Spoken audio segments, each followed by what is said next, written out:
does CAIS work with advisors? I'm joined by the one and only Abby Salameh, CMO and head of CAIS IQ, to learn a little bit more. Abby, thrilled to be talking with you. So excited to be here. Thank you so much for having me. Absolutely. So I do want to dive right in. How does CAIS work with advisors, and who is CAIS? Yeah, that's a great question. People are often like, is it CAS? Is it I was going to CAIS? say. Like, what does it stand for? So when the business was born about a decade ago, the idea was that independent advisors did not have access to the alternative investments that so many institutions had access to. So they were at a disadvantage. So CAIS went on a mission to democratize, I know it's a played out word, but to democratize access to alternative investments.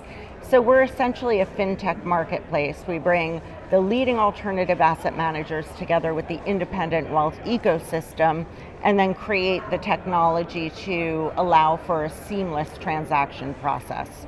And as you said, alternatives are obviously on the rise. It's a hot topic not only here at Edge, but throughout the industry, and advisors and their clients are really trying to wrap their heads around it, what the opportunities are around alts. So how is CAIS making it easier to invest? Yeah, that's a great question, and it's interesting because when I came in 18 months ago, the first thing I did was studies, did some research studies. I did some with wealthmanagement.com, surveyed advisors, how are you using alts? What are the biggest barriers to alts? And two things really stood out.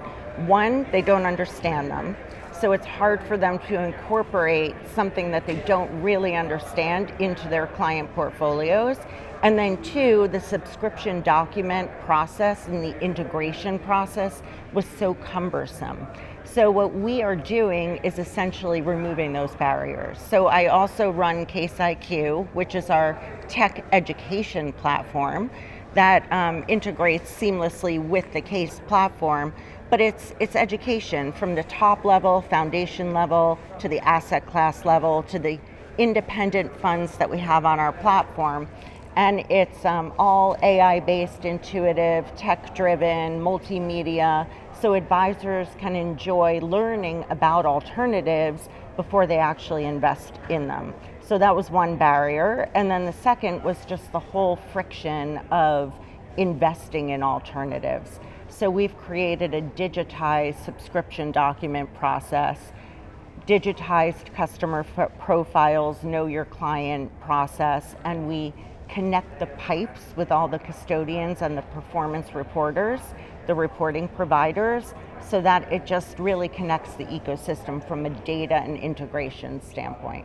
Well, it certainly sounds like CAIS is filling a gap in the industry that is much needed. So Abby, thank you so much for your insights today. Thank you for having me here. It's been a pleasure. Absolutely. For Edge TV, I'm Shannon Rossick.